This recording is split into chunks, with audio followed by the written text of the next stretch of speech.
Chapter 5 The New House and Other Things.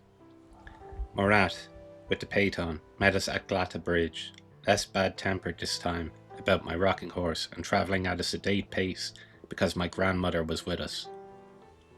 On this occasion, incautious pedestrians were quite safe from the hooves of the horses, but I was bored, longing for speed. Once home, life very quickly resumed its normal tempo again, our holiday a thing of the past, and already beginning to lose its bright shape in the memory. No more talk of war threatened to disturb our peace of mind. It was arranged that I should start at the local school, and several days were taken up with the preparation of new clothes, and a smart leather satchel was purchased. Hajar made tray after tray of lokma, a heavy, syrupy sweet, for it was the custom 35 years ago for newcomers at school to provide sweets for the other pupils. I was taken to the school by my father, full of importance and pride. We were met at the entrance by the Hoja, a teacher who looked very fierce, or at least it seemed to me. However, he patted my head kindly enough, and my first impressions were somewhat allayed. He wore a large black beard, a black robe to match, and a white sadak bound about his head. We followed him into the school, which consisted of one classroom. There were no desks, no chairs, no books, indeed no evidence to connect it with any scholastic activities. 20 or 30 children were seated cross-legged on cushions on the floor. The Hoja sat on the floor also, but on a bigger cushion and away from the children. The trays of lokma were brought in by Murat, who gave a sour look at the Hoja, who peered into the trays, took a few lokma between his fingers and popped them into his mouth. He chewed ecstatically, his eyes raised to heaven, then bade Murat place the trays on the floor, whilst he himself arranged the children around each tray. I was told to say goodbye to my father and kiss his hand, which I did, feeling vaguely uneasy, for I did not like the Hoja and did not think he was liable to improve upon closer acquaintance. I was given a place on the floor along with the others and listened discontentedly to my father and Murat driving away. I was soon called to attention, however, by a smart rap on the head from the Hoja's large stick. It was about 10 feet long, which enabled him to chastise any child without moving from his cushion. I cannot remember any lessons from that day, and am inclined to think that there was none save occasional readings from the Quran. I best remember my horrible fascination as the stick of the Hoja descended on some luckless pupil's head. It descended on mine too, frequently, and no matter how hard I tried to dodge it, the Hoja was always quicker than I. Other refractory children were put in the various corners of the room and made to stand on one leg with their hands in the air. They looked extremely funny, but I was afraid to give way to my mirth for fear the Hoja would stand me there in similar position. He used to preface all his remarks with Padish Amin Chok Yasha, long live my Sultan, and we had to chant it after him. That evening my father closely questioned me about the school, appearing to have been suffering from the most terrible misgivings all day. I described it to him, and I noticed the glance he exchanged with my mother. My grandmother was highly indignant that the ignorant Hoja should dare to beat her grandson.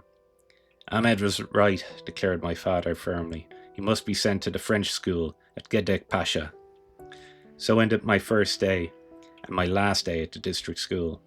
Inja lamenting the trays of lokma, which he had evidently considered far too good to have been eaten by the Hoja and his pupils. Arrangements were made with the principal of the French school, a smart grey uniform ordered for me, and primers and notebooks put into the leather satchel. In September of 1914, 1 month before my 6th birthday, I started school again. The French school was totally different from the district school. In the first place, there seemed to be an abundance of teachers in many classrooms. I learned to say bonjour, monsieur, or bonjour, mademoiselle, as the case might be, and to count to 10 in French. I made many new friends at the school. The majority of the pupils were Turkish, from families in the same social strata as my own, but quite a few were French or Armenian. I soon learned to go to school by myself and would meet my friends on the way. We would bow to each other and affectedly say, "Bonjour, mon ami, comment allez-vous?" For it was the fashion to ape our elders and to speak French in public, a rather grand and adult thing to do. Sometimes my friends would visit me at home and I began to grow away from Mehmed and Inja. I would refuse to play babyish games with Mehmed, and when he used to stagger into a room where my friends and I were gathered, peremptorily ring for Inja and tell her to take him out of the way. One evening, after I had returned from school and was sitting in the salon telling my mother about my day, my father arrived home with a porter from the marketplace who was carrying several large tins. They were given to Hajar. My father afterwards explained that these things must be filled with storable foodstuffs. "The situation is serious," he explained to my grandmother's wooden face. "I shall go to the market tomorrow. Palace gossip suggested our country will go to war. Enver and Talat Pasha are strongly pro-German, and if I have to go away, I want to feel that everything possible has been done for your comfort." My mother's face grew serious, and I knew that a discussion was imminent. I half expected to be sent away, but my father said I might stay, adding, "When I'm gone, you will be the only man in the house. Therefore, you must know how to guard your womenfolk, eh?" And he playfully pulled my ear. He stood leaning against the console table. For the first time, I felt him to be old. I did not know he was only 26, and perhaps if I had, I should still have considered him old, for 26 is a gigantic age to a child. That evening, he looked white and tired. Had my father been born in this age in another country, he would not have fought in any war. He was essentially a man of peace, a good Muslim, who feared his God with an awful fear and believed in an afterlife. A man who was appalled by the poverty of his people and who, in his own small way, attempted to alleviate it. The carnage and brutality and utter senselessness of war tore his heart for the ordinary man who has caught up in the military machine. I have no picture of him, and his face refuses to clearly emerge from the mists of time, but my mother represented him as a tinker, a bit of a dreamer, if you will, a man more fitted for the leisured life than the life he was afterwards to know. He had sure knowledge of Turkey's muddled politics, the schemings of the peacock Enver, the treachery and greed of his subordinates, the weakness of the Sultan, and the lack of organisation, the unpreparedness of Turkey for a new war. That evening, I remember, he told my grandmother that he had received an offer for our house, too good, he estimated, to refuse. She looked thoughtful and said, "I do not know how we shall manage in a smaller house, and there are servants to be considered too." "Hajar must go," declared my father, and one wonders how it must have hurt him to talk like this to his womenfolk. He who only wanted to heap fine gifts on them. "Faraday," he continued, "must take over the kitchen. You must arrange these domestic problems yourself, but Hajar is to go." "Oh dear," said my mother. "Is it really necessary for Hajar to go?" "Yes," said my father. "One day gold will buy nothing for you. Whatever amount of stocks we get in now will only last a certain time. So the less mouths there are to feed, the better. Today the colonel told me that all the army are buying so fast that the shops are emptying. Murat and the horses must go too. There will be no place in the new house for a phaeton." "No," said my grandmother violently, standing up so quickly that she knocked over a bowl of roses which stood on a little bureau. "I refuse to part with Murat." Fascinatedly, I watched the water from the overturned bowl spreading darkly on the carpet. "This is no time to think of grandeur," said my father. "You have not seen the poverty outside your house or the bewilderment on the faces of the soldiers with their patched uniforms and their worn-out boots. You cannot be expected to understand politics or know that our country is under the heel of the Germans. We are riddled with German influence and capital, even though we may appear to be only sitting on the fence." "I don't understand a thing you say," grumbled my grandmother. "And if you only want Hajar to go because of the food she eats." But though she paused, nobody enlightened her. My father had done with explanation. After that, quantities of food would arrive at the house for sorting, and the kitchen became alive with the sticky smell of jam making, and Hajar was told she would have to go. My mother moved through this activity serenely and calmly, never to my remembrance betraying her feelings, but my grandmother remained stubborn and intractable, spending most of her days paying calls as though suddenly making up for a lifetime of neglected duties. She would sit proudly and coldly in the phaeton, blaze with jewels and hauteur. She would have to give in to my father, but she intended to go down fighting. A new house was found and bought at a higher price than had been anticipated. The prices of everything had risen, and many of the shops remained closed for long periods of each day. More and more men were taken to be soldiers, and presently one saw mainly women in the streets. Servants and mistresses and prostitutes, they all had to eat and would spend their days tramping the streets in search of an open shop. Bewilderment, resignation was to be seen in all their faces, but no resentment. That came later. The new house seemed very small after the large, rambling old Cognac where I was born. No longer had I a room to myself, but shared one with Mehmed. There was no playroom, and we children had to use the dining room if our parents required the salon to themselves. The garden was large and had many fruit trees and a pocket handkerchief lawn, with a lime tree standing in the middle of it. When my grandmother first saw it, she snorted with disgust, if one may use such an inelegant term in connection to my grandmother. She demanded how she could be expected to live in a house that size, wanted to know where all her furniture would go. She made it quite clear that she had no intention of selling any of it. When I first saw the house, my father said to me, "I hope I shall see you here as a grown man, my son, myself as an old man.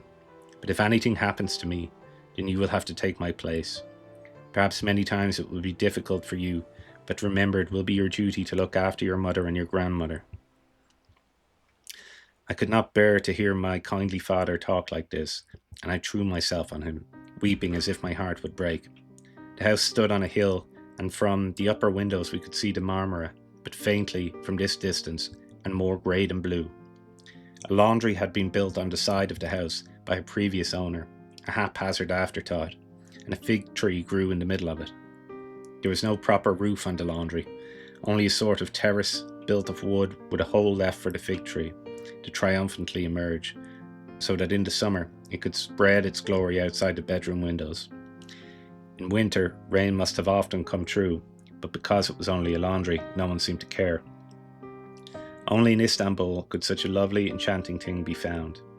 Later on, after we moved there, Inja would spread a carpet across the terrace, and my mother would lie there with us on cushions, watching the sun through the leaves of the fig tree, now and again stretching upwards to pull the ripe, purple figs with a stick which had been especially made for that purpose.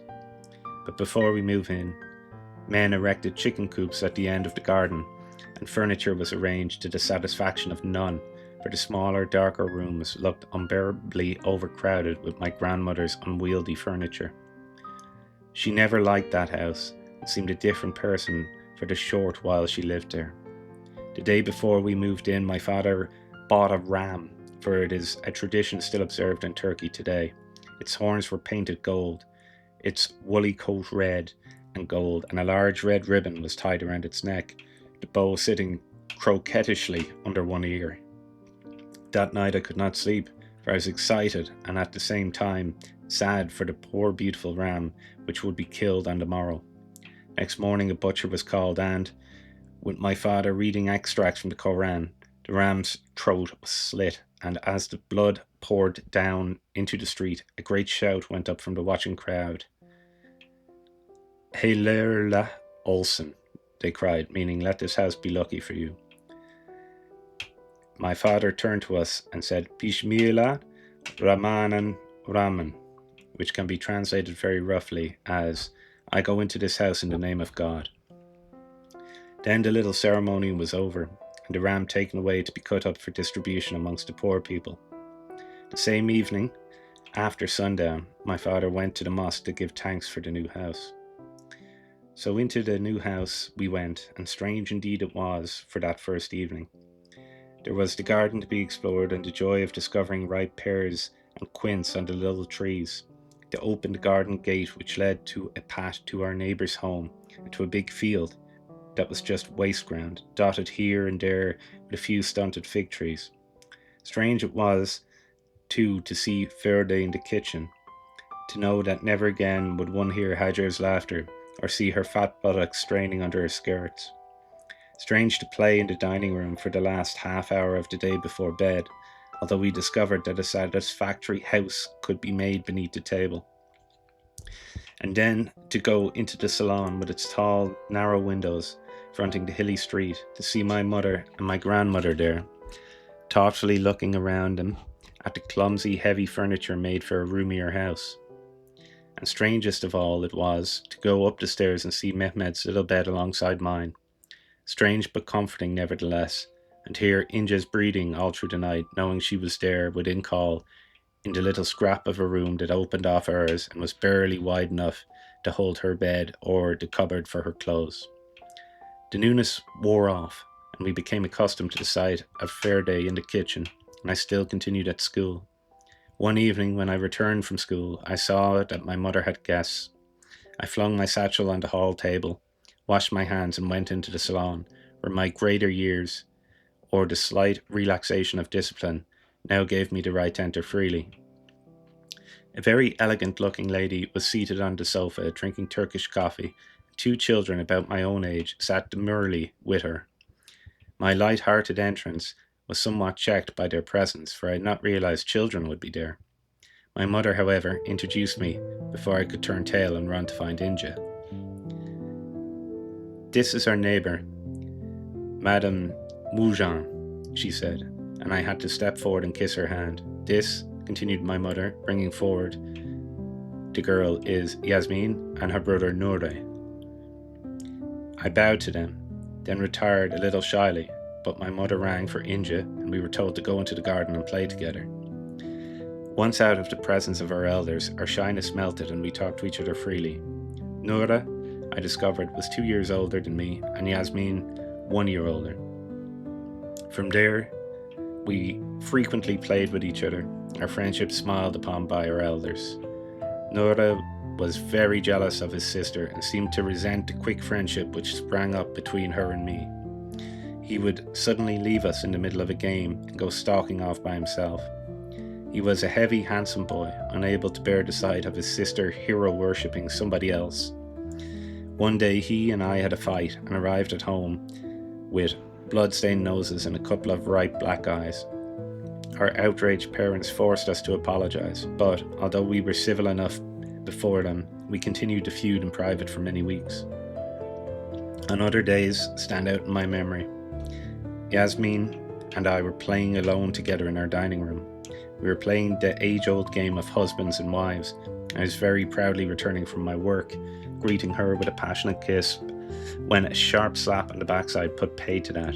Inja had discovered us and went to inform my mother, who apparently blushed deeply, locked me in my room, and escorted a tearful Yasmin to her own home.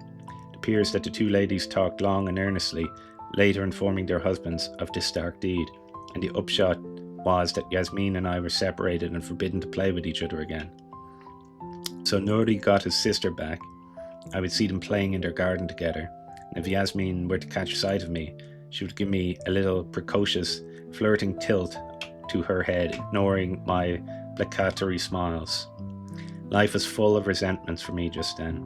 I was very hurt and puzzled by my parents' attitude towards the kissing of Yasmin, and angry that nobody would give any reasonable explanation as to why I should not kiss her. I became suddenly troublesome at home and at school, being surly with my teachers, who promptly reported this behaviour to my father. One other night, I refused to eat my dinner, demanding that Inja should serve me with the sweet course first. When she refused, I bit her hand, and, knowing that trouble would arise from this behaviour, added insult to injury and pinched her hard. She howled with pain and rushed to tell my mother. My father was very angry. He beat me with a stick and then sent me to my room without anything to eat. In my room, I angrily kicked all the furniture, hoping thereby to damage it. I tentatively used some of the swear words I had picked up from the other boys at school, half expecting that the house would fall on me with the wrath of God. When nothing happened, I used the words more freely, shouting them aloud to the empty room, and to make matters worse, I could see Yasmin and Nuri playing in their garden, uncaring of my misery. I was so hungry I wanted to cry. After Mehmed and Inja slept, I debated with myself whether I dared go downstairs and raid the larder. Before I could summon enough courage, however, my grandmother crept stealthily into my room with a slice of bread and white cheese and a glass of milk. I ate ravenously, and she whispered that she had been unable to bear the thought of my hunger, but that I was not to tell my mother that she had given me anything. I promised fervently and soon went to sleep. I had been at the French school a little over 2 months, when one morning upon arrival all the pupils were told to go to the music room instead of their classes.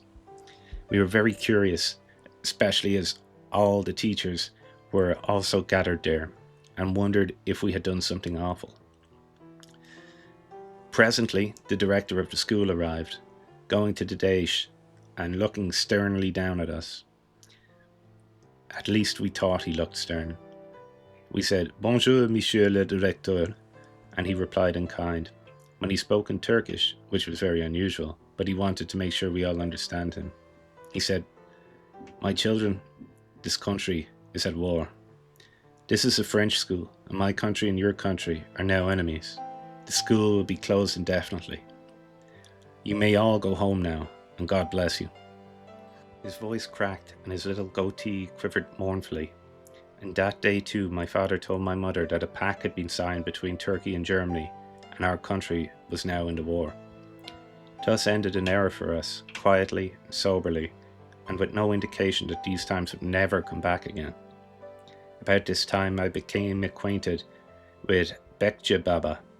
There is still a Bekçi Baba in Turkey, but the Baba has been dropped and his duties are less onerous than they were in the old days. Every Bekçi Baba is attached to a police station, and 35 years ago, many and varied were his tasks. During the day, he would bring vats of drinking water to the houses, and during the night, he became our guardian and our watchman. He used to carry a large, thick stick, the bottom of which was bound with an iron rim. This was very useful when he wanted to beat a miscreant or knock him unconscious until the police arrived. It was also Bekçi Baba's duty to beat the drums during Ramazan or any other religious Bayram. He had to announce important tidings or give warning if there was a fire in any part of Istanbul. This latter warning was the signal for all the young men in the district to leap from their beds, hastily collect the one and only pump allotted to each street, and rush madly with wild cheers to the scene of the fire. I had never seen Bekçi Baba, for during the day, when he called with the water, I was never allowed into the kitchen, and at night, when he turned watchman, I was generally in bed and asleep. But one night, I was lucky, for I was lying in my little bed, wide awake, looking out at the evening sky. The pale light from the street gas lamp shone faintly into the room, and there was a great stillness everywhere. Not a soul seemed to stir in the streets, and only now and then could be heard the faint, far barking of a dog. Suddenly a noise came out of the quietness. A heavy tack, tack, tack. The sound grew nearer, and I heard a voice crying something, but it was too far away to distinguish what it said. My father came out into the hall. He was calling back to my mother and grandmother in the salon. "Bekçi Baba is coming. He's shouting something, but I do not know what he is saying. There must be a fire somewhere." I began to feel excited up there in my little lamp-lit room, and I sat up in the bed to listen. The noise of Bekçi Baba's stick was nearer now. It went tack, tack, tack on the cobblestones. The old man shouted, "Fire, fire, there is a fire in Beyoğlu," spacing out his words carefully and clearly, so that none should misunderstand. I jumped out of bed and ran to the window. Bekçi Baba was coming up the road, a fearsome-looking figure with his dark cloak flapping out behind him and a stick thumping the ringing stones. He stood for a moment under the gas lamp in front of our house, and, to my heated imagination, his face looked ghastly. The poor, wavering light from the lamp leaped and flickered over his face, now lighting, now shading the prominent cheekbones and the cavernous eye sockets. My father called out to him, "Where's the fire, Bekçi Baba?" "Beyoğlu," the old man rasped, and was off again on his way, his cloak still flying out behind him, his stick going tack, tack, tack, far into the distance. For a long time after I cease to hear his voice, I hear the echo of the stick coming back to me, ever fainter. Probably Bekja Baba was still shouting about the fire in Beolu.